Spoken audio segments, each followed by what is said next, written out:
ॐ अज्ञानतिमिरान्धस्य ज्ञानाञ्जनशलाकया चक्षुरुन्मिलितं येन तस्मै श्रीगुरवे नमः।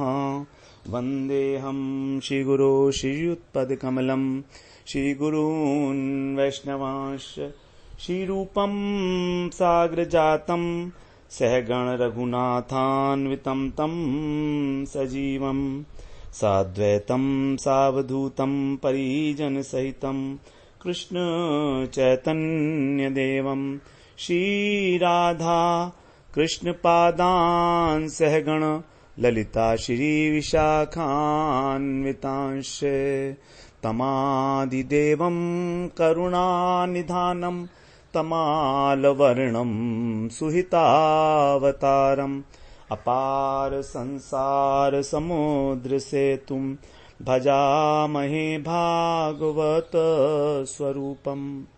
हे देव हे दैत हे भुवनैक बंधो हे कृष्ण हे चपल हे करुणैक सिंधो हे नाथ हे रमण हे नयनाभिराम हा हा कदानुभवितासि पदं दृशोर्मे।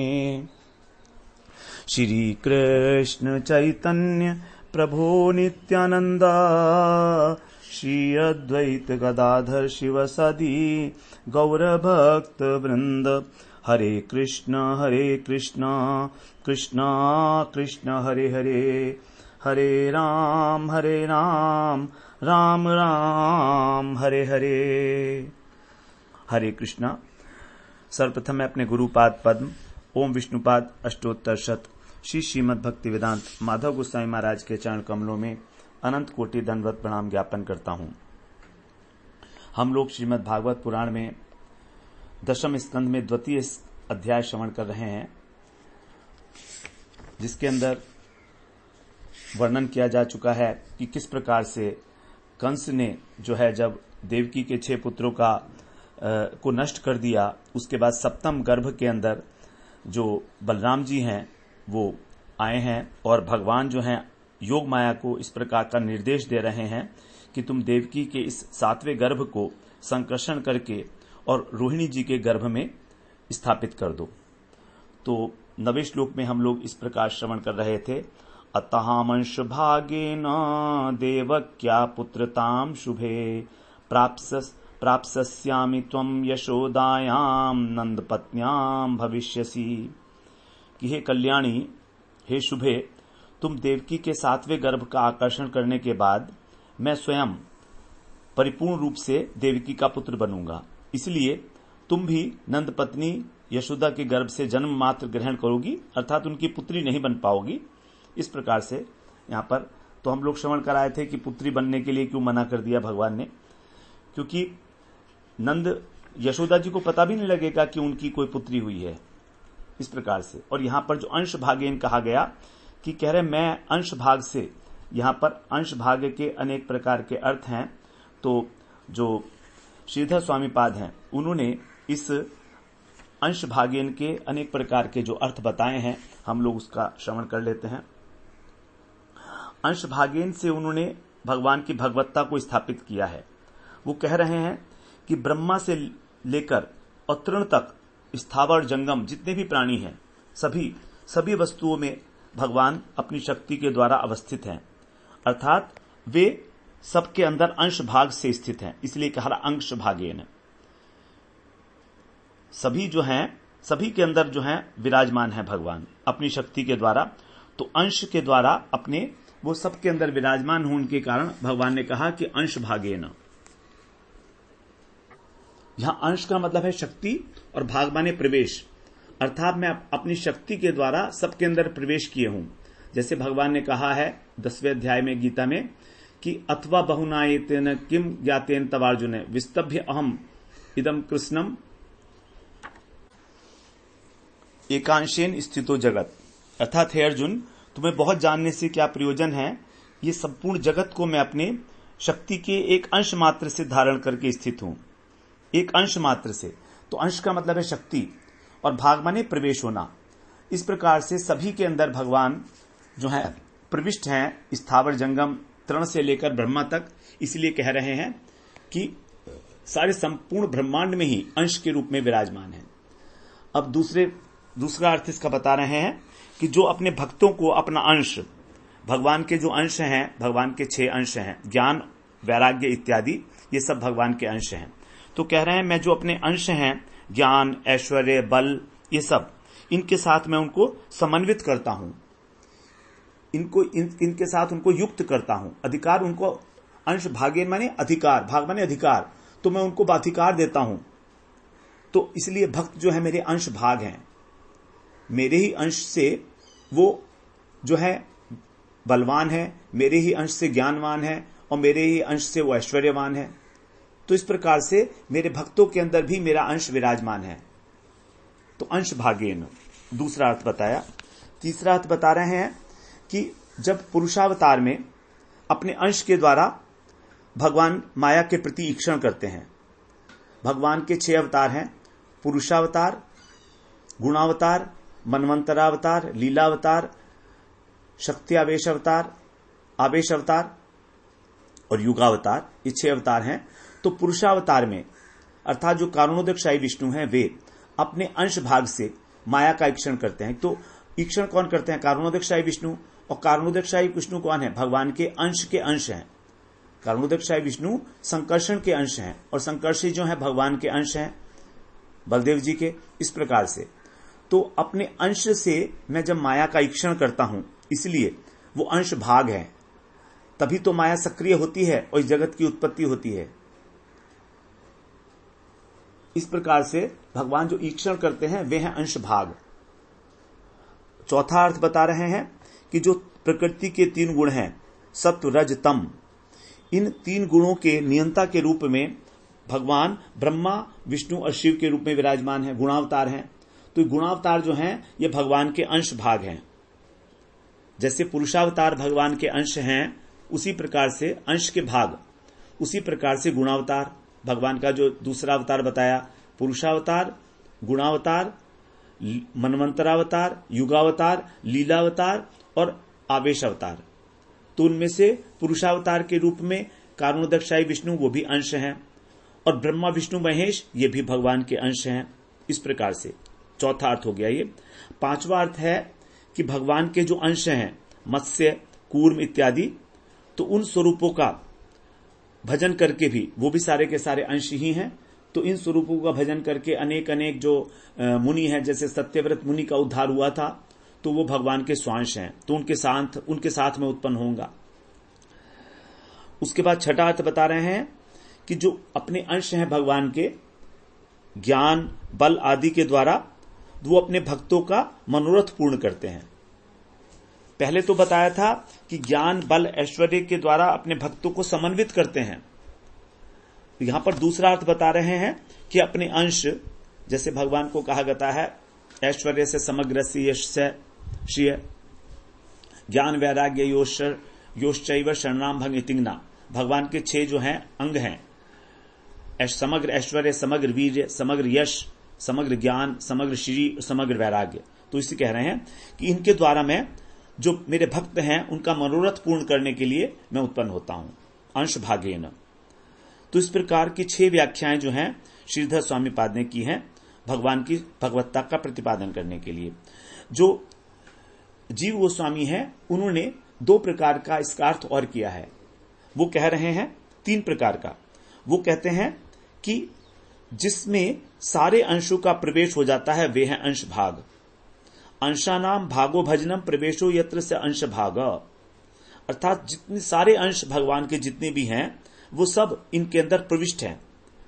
दूसरे अवतारों के अंदर जो भूभार हरण, असुर मारण लीलाएं देखी जाती हैं, तो वे, तो यहां पर भगवान के जितने भी और अवतार हैं, जैसे कारुणोदकशाही विष्णु, क्षीरोदकशाही विष्णु, ये सब के सब भगवान के अंदर ही हैं। तो दैत्यों का वध जब करने का प्रसंग आता है तो कृष्ण दैत्य का वध नहीं करते हैं, बल्कि जो क्षीरोदकशाही विष्णु हैं वही दैत्यों का वध करते हैं। भगवान तो अपने भक्त के ही वश में रहते हैं। तो इस प्रकार से अंश भागेन, मैं अपने अंशों के साथ अवतीर्ण होता हूं, अर्थात मेरे अंदर सब प्रकार की पूर्णता है, जबकि अवतारों में पूर्णता नहीं है। इसलिए कह रहे हैं अंश भागेन, वो सारे के सारे अंश मेरे अंदर उपस्थित हैं, और जब जिस प्रकार की लीला की आवश्यकता होती है वो उस प्रकार का कार्य मेरा वो वाला अंश करता है। भगवान तो स्वयं जो है अपने भक्तों के प्रेम रस का आस्वादन करते हैं। इस प्रकार से दूसरा कह रहे हैं कि जो मेरे अंश हैं ब्रह्मा इत्यादि, इनका भाग का मतलब है सौभाग्य। तो मेरे अंश कौन है? ब्रह्मा, शिव इत्यादि देवता। तो जब इन्होंने मेरी प्रार्थना की तब मैं अवतीर्ण हुआ, तो ये उनका सौभाग्य बढ़ाने के लिए। तो भाग का अर्थ यहां पर बताया गया सौभाग्य और स्वांश। तो भगवान के जो स्वांश हैं उनका भाग्य बढ़ाने के लिए समस्त अंशों के साथ भगवान अवतीर्ण हुए। क्योंकि ब्रह्मा जी और शिव जी ये सब जो है भगवान के ही अंश हैं, तो इनकी प्रार्थना पर अवतीर्ण हुए जिससे कि उनके सौभाग्य में वृद्धि हो। तीसरा अर्थ बता रहे हैं निगूढ़। इसका निगूढ़ अर्थ है, निगूढ़ अर्थ यह है कि मैं प्रकाश भेद से देवकी का पुत्र बनूंगा और प्रकाशांतर से यशोदा का पुत्र भी बनकर आऊंगा। प्रकाश भेद से, क्योंकि भगवान के कई प्रकाश हैं। प्रकाश का मतलब होता है भगवान जो हैं कई प्रकार से अपने को प्रकाशित करते हैं। एक तो वो स्वयं भगवान है कृष्ण, दूसरा है उनका प्रकाश। प्रकाश का मतलब है जो बिल्कुल मूल स्वरूप के समान ही है, कोई अंतर नहीं है। जैसे द्वारका के अंदर कृष्ण जो हैं वो 16,108 पटरानियों की महल के अंदर सबके साथ एक साथ विराजमान है। तो ये कृष्ण स्वयं ही उनका प्रकाश है। ये सारा वो अलग अलग नहीं है, एक ही है। तो एक ही कृष्ण अलग अलग प्रकाश से सबके घरों के अंदर विराजमान है। तो मूल स्वरूप के जो समान होता है उसको कहा जाता है प्रकाश। रासलीला के अंदर जो प्रकट हुए प्रत्येक गोपी के साथ जो थे वो थे भगवान के प्रकाश। तो एक होता है मूल रूप अर्थात स्वयं रूप, जो स्वयं रूप कृष्ण है वो, और एक होता है स्वयं प्रकाश जो उनका प्रकाश होता है। तो कह रहे हैं कि प्रकाश भेद से मैं देवकी का पुत्र बनूंगा। मैं स्वयं नहीं आऊंगा, स्वयं रूप नहीं होगा, मेरा स्वयं प्रकाश रूप होगा। तो स्वयं प्रकाश रूप से कहां आऊंगा फिर मैं? स्वयं प्रकाश, मेरा जो स्वयं रूप होगा द्वितीय रूप वो कहां होगा? वो यशोदा के पुत्र के रूप में आऊंगा। इसका मतलब यह हुआ कि यहां पर अंश भागेन कह रहे हैं कि मैं गोकुल में भी जन्म लूंगा। ये स्पष्ट नहीं कहा कि मैं गोकुल में जन्म लूंगा, लेकिन यहां पर अंश भागेन के द्वारा कहा जा रहा है कि मैं स्वयं रूप से तो देवकी के गर्भ में आऊंगा, वो यशोदा के गर्भ में आऊंगा, लेकिन स्वयं प्रकाश रूप से अर्थात मेरे मूल का जो मेरे स्वयं रूप का जो प्रकाश है वो देवकी का गर्भ होगा। तो अंश भागेन यही मेरा अंश है। ये प्रकाश जो है, ये अंश को यहां पर प्रकाश कह दिया, तो प्रकाश भेद से, क्योंकि उनका आविर्भाव अब दो जगह पर स्वीकृत हो गया, देवकी के यहां भी और यशोदा जी के यहां भी। ये बड़ा निगूढ़ अर्थ है, इसको कहा गया निगूढ़ अर्थ, क्योंकि नंद बाबा की जो पत्नी है यशोदा जी, उनके गर्भ से दो संतान पैदा हुई थी। उनमें से पहले स्वयं भगवान थे स्वयं रूप, और दूसरी जो थी वो कन्या थी योग माया। कृष्ण यामल तंत्र जो है उसमें ये बात बताई गई है, नंद पत्न्याम यशोदायाम मिथुनम समपद्यत या स्त्री सा योग माया तू यह पुमांस हरि स्वयं। नंद पत्नी जो यशोदा हैं उनसे एक मिथुन अर्थात जोड़ा उत्पन्न हुआ। जो स्त्री थी उसमें वो योग माया थी, और जो पुरुष था वो हरि स्वयं, वो भगवान स्वयं ही थे। तो इसका मतलब यह है कि श्री कृष्ण ने यशोदा के गर्भ से भी जन्म लिया था, लेकिन श्रीमद् भागवत में इस प्रकार का स्पष्ट वर्णन नहीं हुआ है। यद्यपि सुखदेव महाराज ने अनेक स्थानों पर यह बात कही है, नंद स्वात्मज उत्पन्ने पशुपांग जाय, और अभी आगे हम पढ़ेंगे कि इस योग माया को जो कंस के हाथ से छूटकर चली गई थी उसको भगवान की अनुजा कहा है। अनुजा का मतलब छोटी बहन जो बाद में पैदा होती है। इसका मतलब यह है कि कृष्ण पहले हुए थे और बाद में ये योग माया हुई थी।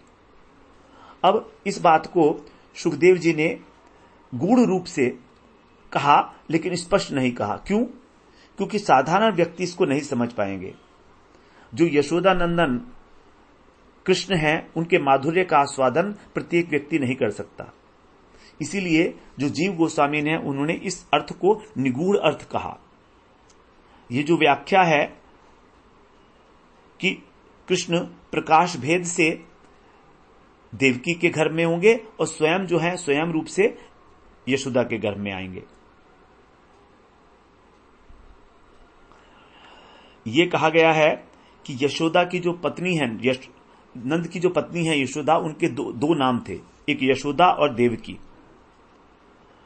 द्वे नामनी नंद भार्याया यशोदा देवकीत्यपि अतः सख्यम अभूत तस्या देवक्या शौरी जायया। कि जो नंद पत्नी यशोदा है, उनके दो नाम हैं, एक नाम है यशोदा और एक नाम है देवकी। यशोदा जी का एक नाम देवकी भी था।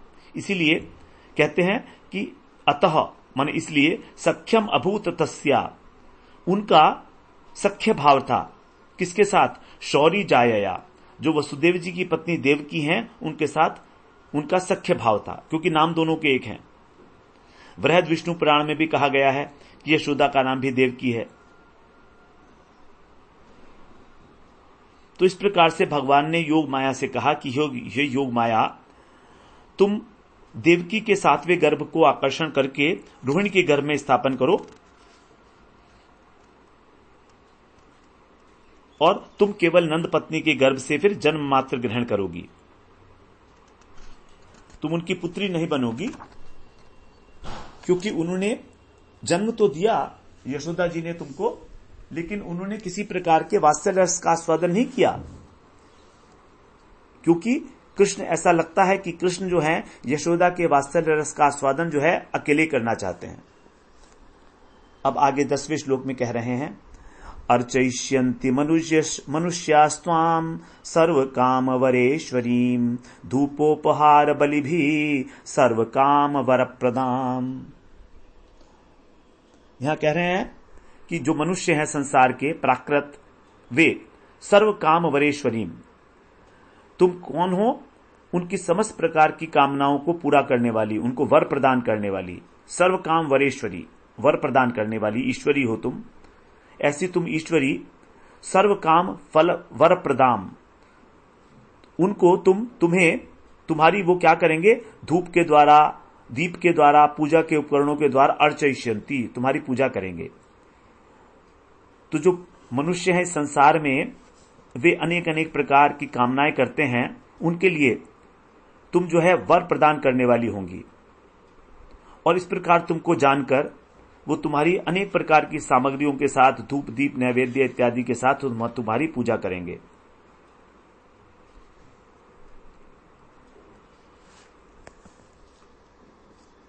तो यहां पर जो है योग माया से ये बात कही उन्होंने। और तुम जो है उनको पुत्र, परिवार, धन दौलत इत्यादि देकर उनके सभी मनोरथ पूर्ण करोगी। तो अब आगे कह रहे हैं, नामधेयानि कुर्वन्ति स्थानानि च नरा भुवि दुर्गेति भद्रकालीति विजया वैष्णवीति च कुमुदा चंडिका कृष्णा माधवी कन्यकेति च माया नारायणी शानी शारदा इत्यंबिकेति च।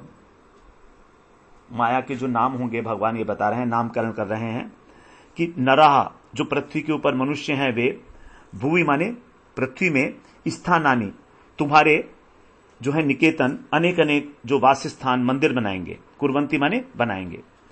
तो इस पृथ्वी में तुम्हारे अनेक अनेक जगह पर मंदिर होंगे और तुम्हारे अनेक प्रकार के नाम होंगे। जैसे भगवान ने नामकरण कर दिया देवी का, कौन कौन नाम से तुम जानी जाओगी इस पृथ्वी के ऊपर। पहले कहा दुर्गा, भद्रकाली, विजया, वैष्णवी, कुमुदा, चंडिका, कृष्णा, माधवी, कन्यका, माया, नारायणी, ईशानी, शारदा और अंबिका। 14 नाम यहां पर भगवान ने दिए हैं।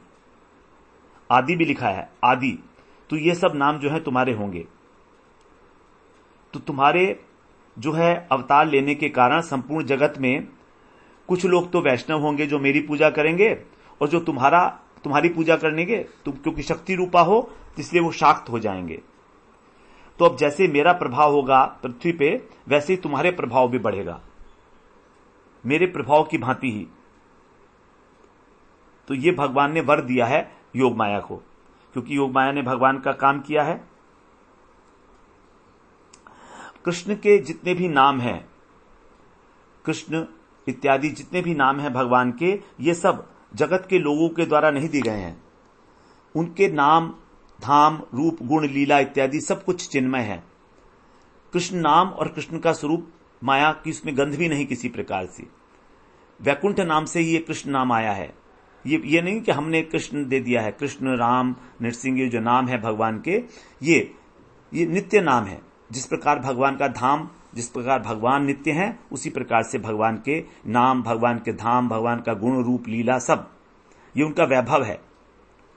तो कृष्ण की जो संघनी शक्ति है, कृष्ण की 3 शक्तियां हैं, संघनी, संवित और आह्लादनी। संघनी का मतलब सत्ता। तो नाम की सत्ता, धाम की सत्ता, उनकी लीलाओं की सत्ता, गुणों की सत्ता, ये सब संघनी शक्ति का कार्य है। अब जो कृष्ण की छाया शक्ति है, जो स्वरूप शक्ति है कृष्ण की, वो तो हो गई योग माया, स्वरूप शक्ति, चित्त शक्ति जिसको कहते हैं। लेकिन जो उसकी छाया है, उसकी जो अंशभूता है, तो योग माया की जो अंशभूता शक्ति है, उसको हम कहते हैं महामाया। तो ये महामाया जो है, ये सब जड़ जगत के लोगों की सब प्रकार की कामनाओं को पूर्ण करती है। जगत के लोगों को भ्रमित करने के लिए, मोहित करने के लिए ही ये प्रकट हुई है। और ये वाले नाम जो हैं मनुष्य के द्वारा बनाए गए हैं। इनके नाम, इनका धाम भी जो है मनुष्य के द्वारा बनाया गया है। ये कहा ना यहां पर भगवान ने क्लियर कि तुम्हारे अनेक अनेक स्थानों पर मनुष्यों के द्वारा मंदिर बनाए जाएंगे। तुम्हारे धाम, तुम्हारे मंदिर, तो जो देवी के मंदिर हम देखते हैं वो सब मनुष्यों के द्वारा बनाए गए हैं। लेकिन भगवान के जो धाम है वो अपने आप से प्रकट है। भगवान के धाम, भगवान का मंदिर कोई बनाया नहीं होता है, वो अपने आप है। इस प्रकार से उनका नाम, उनका धाम, ये सब मनुष्यों के दिए बनाए गए हैं। तो जितने भी नाम बताए हैं भगवान ने, दुर्गा, भद्रकाली, ये सब जो जिस जिस प्रकार के देवी उपासक होंगे उनके भाव के अनुसार ही ये नाम जो है रखे गए हैं। भिन्न भिन्न स्थानों में जो ये देवी है महामाया, अलग अलग नाम से प्रसिद्ध होंगी। तो यहां पर वल्लभाचार्य जी ने अपनी टीका में लिखा है, काशी के अंदर उनको कहा जाता है दुर्गा, अवंतिका में भद्रकाली, उत्कल में विजया, कोल्हापुर में वैष्णवी अर्थात महालक्ष्मी, कामरूप देश जो है वहां पर चंडिका, कामरूप देश कहते हैं आसाम को, उत्तर प्रदेश के अंदर माया और शारदा, माया जो है ये मायापुर में है, अंबिका के अंदर अंबिका वन में अंबिका, कन्याकुमारी में कन्यका। इस प्रकार अलग अलग शक्तिपीठ हैं माया के, तो उनके अंदर अलग अलग नाम हैं। तो ये सभी जो माया के नाम हैं ये मनुष्यों के द्वारा दिए गए हैं। और इनका एक नाम भगवान ने जो दिया दुर्गा, दुर्गा का अर्थ है दुराधिगम्य, अर्थात जिन्हें जानना अत्यंत कष्टकारक है, अत्यंत दुर्गम है। और समस्त दिशाओं को जीतने वाली होने के कारण विजया है, मंगलकारी होने के कारण मंगला है, भद्रा है, नीली वर्ण होने के कारण ये काली है, विष्णु शक्ति होने के कारण इनको वैष्णवी कहा, भूमंडल में आनंद विलास करती हैं, इसका नाम हो गया कुमुदा, शत्रु के प्रति अत्यंत क्रोध प्रकाश करती हैं, इसलिए चंडिका, सदा आनंदमयी हैं, इसलिए कृष्णा, विष्णु की कृपा पात्री हैं, इसलिए माधवी। अथवा जो यदुवंशी राजा हैं, मधु के वंश में जो उत्पन्न होने वाले, उनसे देव क्षत्र के पुत्र हैं मधु, उनके वंश में उत्पन्न होने वाली माधवी हैं। नित्य कुमारी जो हैं वो कन्यका, और सबके निकट परिचिता, सब कुछ सब जानती हैं, तो माया है इनका नाम। और सबको आश्रय देने वाली होकर नारायणी है, सबका अभीष्ट देवी है ईशानी, संसार बंधन का नष्ट करती हैं, इसलिए शारदा, और जगत की माता होने के कारण इनको अंबिका भी कहा जाता है। तो भगवान ने ही इनके अलग अलग नाम जो हैं यहां पर बताए कि किस प्रकार से स्थान के अनुसार और तुम्हारे भाव के अनुसार, जिस भाव से तुम्हारी उपासना की जाएगी, तुमको ये नाम होंगे तुम्हारे। क्योंकि भगवान जो है कुछ काम तो स्वयं करते हैं, कुछ अपनी योग माया से कराते हैं और कुछ जो है महामाया से भी कराते हैं। जब भगवान अवतीर्ण होते हैं इस पृथ्वी के ऊपर तो सभी काम भगवान के जो पार्षद हैं सबके द्वारा भगवान कुछ ना कुछ कार्य कराते हैं। सब शक्तियां हैं भगवान की। तो इस प्रकार से भगवान ने कहा कि पहले तो भगवान ने इनको आदेश दिया, फिर उसके बाद वरदान दिया। ये भगवान की विशेषता है कि आदेश भी दे दिया और वरदान भी दे दिया, कृपा भी कर दी इनके ऊपर कि अब तुम्हारी भी पूजा होगी, इसलिए तुम जो है सब लोग तुम्हारी पूजा करेंगे, यहां तक कि तुम्हारा प्रभाव मेरे समान हो जाएगा। हरिवंश पुराण में कहा गया है। तो फिर अंतर क्या होगा? अंतर यही है कि कृष्ण के नाम जो है वो नित्य हैं। कृष्ण का नाम, धाम, रूप, परिकर, और देवी के नाम जो है वो नित्य नहीं है, वो भाव के अनुसार व्यक्तियों के द्वारा बनाए गए हैं। जैसे 51 शक्ति पीठ हैं, उसमें से 10 फिर शायद प्रधान पीठ हैं। तो जब शिव जी जो है सती की मृत देह को लेकर घूम रहे थे तो विष्णु के चक्र से जो है डर कर जो है थोड़ा उनका जो खंड खंड हो गए थे, उनके सती के जो कुछ अंग थे, तो वे मृत्यु को लेकर डर कर निश्चला, कुछ खंड ऐसे थे जो गिर गए थे नीचे चक्र से, तब वो शक्तिपीठ हो गई थी वहां पर। तो इस प्रकार से वहां पर ही जो है दुर्गा का जो अलग अलग नाम पढ़ के उनके नाम पड़े हैं। तो ये जो महामाया है, दुर्गा है, ये स्वरूप शक्ति की छाया ही है और उत्पन्न होने का कारण है मनुष्य को मोहित करना। मोहित करने का मतलब क्या? अविद्या रूपी जो अविद्या है, अविद्या के कारण आवृत कर लेना इनके ज्ञान को। क्योंकि यदि कष्ट देना है तो उनको ये भूलना पड़ेगा कि हम कौन हैं। यदि हमको मान लीजिए पता हो कि हम भगवान के नित्य दास हैं, तो संसार के अंदर आने पर भी हमें कोई कष्ट मिलेगा तो हमें कष्ट का अनुभव नहीं होगा, क्योंकि हमें तो पता है कि हम भगवान के दास हैं और लौटकर भगवान के धाम में चले जाएंगे, इसलिए कष्ट होने का संभावना ही नहीं है। जैसे मान लीजिए एक राजा का बेटा है, तो राजा का बेटा है, उसको पता है यदि उससे कोई सामान उठवाए, भारी कुलीगिरी करवाए थोड़ी देर के लिए, तो उसको कोई कष्ट नहीं होगा, क्योंकि वो पता है। तो माया हमको हमारे स्वरूप को आवृत कर लेती है, जिससे कि हमें कष्ट हो और हमारी जो कृष्ण विमुखता है वो नष्ट हो जाए। हमें सुधारने के लिए कष्ट देती है, हमारे अंतःकरण को शुद्ध करने के लिए हमको माया कष्ट देती है। जैसे कि जेल के अंदर जब एक कैदी जाता है तो उस सारे कपड़े उतरवा लेते हैं और अपने कपड़े देते हैं, उसको नंबर दे देते हैं। अब वो नंबर ही रह जाता है, वो अपना नाम तक भूल जाता है कुछ समय बाद कि मेरा नाम क्या था, केवल नंबर ही याद रहता है। अब क्योंकि जेल में उसको कष्ट मिलना है इसलिए तो भूल जाता है वो कि मेरा नाम क्या था, यहां तक। इस प्रकार से माया हमको पहले आवृत करती है अपनी अविद्या वृत्ति से और फिर हमको कष्ट देती है, जिससे हम भगवत उन्मुख हो पाएं। तो ये नहीं है कि माया जो है बहुत हमारे लिए खराब वस्तु है। इसका जो बेसिक पर्पज है, जो बेसिक उद्देश्य है, वो हमको भगवत उन्मुख करना ही है। अब आगे कह रहे हैं 13वें श्लोक में, गर्भ संकर्षणात्तम वै प्राहु संकर्षणम भुवि रामेति लोक रमणात् बलभद्रम बलोच्छ्रयात्। तम माने उस, वही माने तम माने उस मेरे अंश को, वही माने निश्चित रूप से आप गर्भ संकर्षणात् देवकी के गर्भ से आकर्षण करने में, भुवि माने पृथ्वी में, अर्थात मेरी प्रकट लीला में संकर्षण, जो संकर्षण नाम से हैं वो लोक रमणात् और लोगों का आनंद वर्धन करने के कारण रामेति राम नाम से, और बलोच्छ्रयात् बलवानों में भी श्रेष्ठ होने के कारण वो बलभद्र नाम से प्राहु माने कहा करेंगे। तो देवकी के गर्भ में आप संकर्षण करोगी, इसलिए उनका नाम होगा संकर्षण। होंगे तो वो रोहिणी नंदन, क्योंकि रोहिणी उनकी नित्य माता है, और गोकुल वासियों को आनंद देंगे, इसलिए उनका नाम होगा राम। और बल उनके अंदर बहुत अधिक होगा, इसलिए क्योंकि वो संधिनी शक्ति के मूर्तिमान विग्रह हैं। संधिनी शक्ति के जो अधिष्ठात्र देवता हैं वो है बलभद्र जी, तो इसलिए उनका नाम होगा बलभद्र। इस प्रकार से उनके नाम होंगे संकर्षण, राम और बलभद्र। भगवान ने योग माया से ही ये बात कह दी। समस्त लोगों को आनंद वर्धन करने वाले होने के कारण उनको सब राम कहेंगे। अब आगे 14वें श्लोक में बोलते हैं, सन्निदष्टैवं भगवता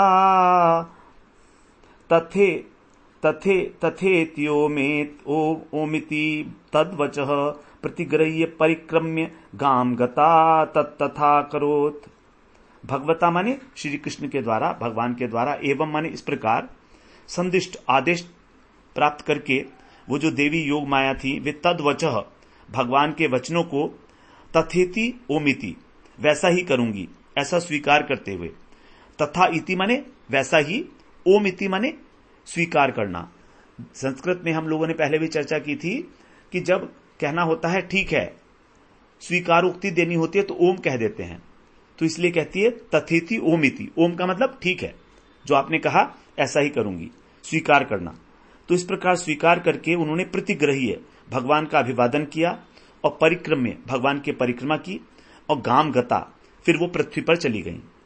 वहां पर उन्होंने क्या किया, तत्तथा अकरोत, भगवान ने उनसे जैसा कहा था वैसा ही उन्होंने पृथ्वी पर आकर किया। जो भगवान की शक्ति है योग माया, इस प्रकार का उन्होंने जब आदेश मिला तो योग माया ने भगवान के वचनों को शिरोधार्य किया, उनकी परिक्रमा की और फिर गोकुल में आकर भगवान के निर्देशा के अनुसार उन्होंने काम किया, अर्थात देवकी के गर्भ का आकर्षण करके उसे रोहिणी के गर्भ में स्थापित कर दिया। तो ओम का मतलब है बड़ी आदर पूर्वक उन्होंने इस बात को स्वीकार किया और अभिवादन करने के बाद ही वहां पर गई वो। तो अब यहां पर बता रहे हैं कि कैसे स्थापित किया। जब उन्होंने स्थापित किया गर्भ को तो किस प्रकार से स्थापित किया, तो यहां पर अब 15वें श्लोक में बताया जा रहा है। गर्भे प्रणीते देवक्या रोहिणीं योग निद्रया अहो विस्रंसितो गर्भ इति पौरा विचुकृषु। योग निद्रया, भगवान के द्वारा जो योग माया है उनके द्वारा जो है क्या हुआ, देवक्या देवकी योग माया के द्वारा देवकी के गर्भे माने गर्भ में स्थित जो भगवान का अंश है उसको रोहिणी प्रणीते, रोहिणी के गर्भ में स्थापन करने पर पौरा जो पौरवासी हैं अर्थात मथुरावासी हैं, अहो गर्भ विस्रंसित, अहो देखो तो देवकी का गर्भ कंस ने गिरा दिया। इस प्रकार से इति मन इस प्रकार से विचुकृषु विलाप करने लगी उच्च स्वर से। तो जब आकृष्ट कर लिया देवकी के गर्भ को और रोहिणी में स्थापित हो गया तो मथुरावासी बड़े आश्चर्य किए कि देखो देवकी का गर्भ नष्ट हो गया। तो उनका ऐसा सोचना है, विस्रंसित का मतलब कि कंस ने किसी प्रकार के मंत्र तंत्र या औषधि के प्रभाव से देवकी की गर्भ को नष्ट कर दिया है। इस प्रकार वो संदेह करते हुए और देवकी के प्रति स्नेह करते हुए मथुरावासी जो है विलाप करने लगे। तो इसके लिए यहां पर बताया, देवकी जब अर्धरात्रि के समय गाढ़ी नींद में सो रही थी योग निद्रा में, ऐसे समय में उनका गर्भ निपात हुआ। उनका जो गर्भ स्त्राव हुआ वो जब वो नींद में सो रही थी। इस प्रकार से उन्होंने अपनी स्वप्नावस्था में अपने गर्भ को स्खलित होते हुए देखा और बड़ी दुखी हुई हैं। तो देवकी के पीड़ित होने पर योग माया ने उन्हें कहा कि हे शुभे, हरिवंश पुराण में विष्णु पर्व में आ रहा है, तो योग माया जो है देवकी जी से कह रही है, हे शुभे, मैंने तुम्हारे गर्भ को निकालकर रोहिणी के गर्भ में स्थापित कर दिया है, इसलिए तुम्हारा जो ये पुत्र है संकर्षण के नाम से प्रसिद्ध होगा। तो इस प्रकार से योग माया ने आश्वासन दिया। यहां पर भागवत में ये बात नहीं है, लेकिन वहां पर आई है ये बात हरिवंश पुराण के अंदर। तो योग माया ने क्या किया, देवकी को सुला दिया और स्वप्न में सोच रही है कि मेरा गर्भ गिर गया। जब जागी तो रोने लगी। तब ऐसा हरिवंश पुराण में बताया है कि योग माया ने उनसे कहा कि मैंने इसको वहां स्थापित कर दिया है। इस प्रकार से जो है भगवान की सेवा की योग माया ने भगवान के आदेश के अनुसार। यहां पर जो योग निद्रा शब्द आया है उसके दो अर्थ बताए गए हैं। श्रीधर स्वामी बात बताते हैं कि जब हमको अपनी आत्मा का अनुभूति होती है, आत्म साक्षात्कार की स्थिति, तो यही है योग। और जब इस प्रकार की अनुभूति होती है तो हमारी बाहरी स्मृति लुप्त हो जाती है। तो आत्म साक्षात्कार के समय हमारी बाहरी स्मृति का लुप्त होना। अब बाहरी स्मृति का लुप्त होने का मतलब है निद्रा। तो आत्म साक्षात्कार की स्थिति तो है योग, और बाहरी स्मृति का लुप्त हो जाना यह है निद्रा के समान। इसलिए उसको कहा योग निद्रया। अर्थात जब देवकी जी को आत्म साक्षात्कार रूपी योग उपस्थित हुआ तो उनकी बाहरी स्मृति विलुप्त हो गई। उनको ये पता नहीं लग रहा है कि वो कहां है, वो कौन है। केवल इतना आभास हुआ है उनको कि उनका जो है गर्भ गिर गया है, तो इसलिए कहा उन्होंने योग निद्रया। लेकिन इसी के जो दूसरा अर्थ बताया गया है, जीव गोस्वामी बोलते हैं कि योग माया ही योग निद्रा है। योग माया ही योग निद्रा है, क्योंकि योग माया निद्रा की भांति हमारी जो चेतन वृत्ति है उसको हर लेती है।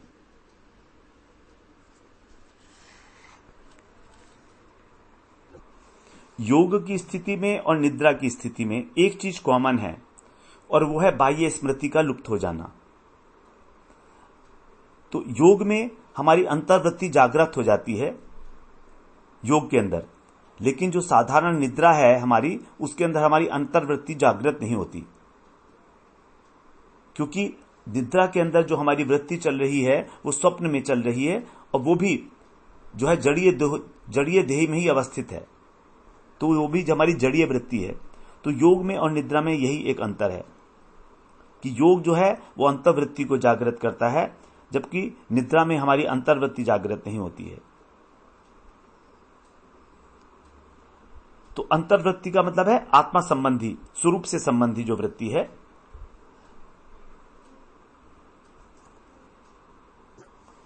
तो सामान्य अवस्था में हमारी जो बाह्य वृत्ति है वो क्रिया हो रही है देह के द्वारा। सामान्य अवस्था में बाह्य वृत्ति का मतलब क्या है, हमारी जो हमारी शरीर के द्वारा क्रियाएं की जा रही हैं, और स्वप्न अवस्था में, जागृत अवस्था में जो है हमारी देह के द्वारा क्रिया हो रही हैं, और स्वप्न अवस्था में अर्थात जो अंतर्वृत्ति है हमारी वो उसके अंदर सूक्ष्म शरीर के द्वारा क्रिया हो रही है स्वप्न के रूप में। तो ये जड़ीय अवस्था है, ये बद्ध अवस्था है, यहां पर योग नहीं है, केवल निद्रा ही निद्रा है। तो दो अवस्थाएं हो गई, जागृत और स्वप्न, दो अवस्थाएं हो गई हैं। तो जागृत अवस्था में शरीर के द्वारा क्रिया देखी जा रही है, और स्वप्न अवस्था के अंदर सूक्ष्म शरीर के द्वारा क्रिया देखी जा रही है।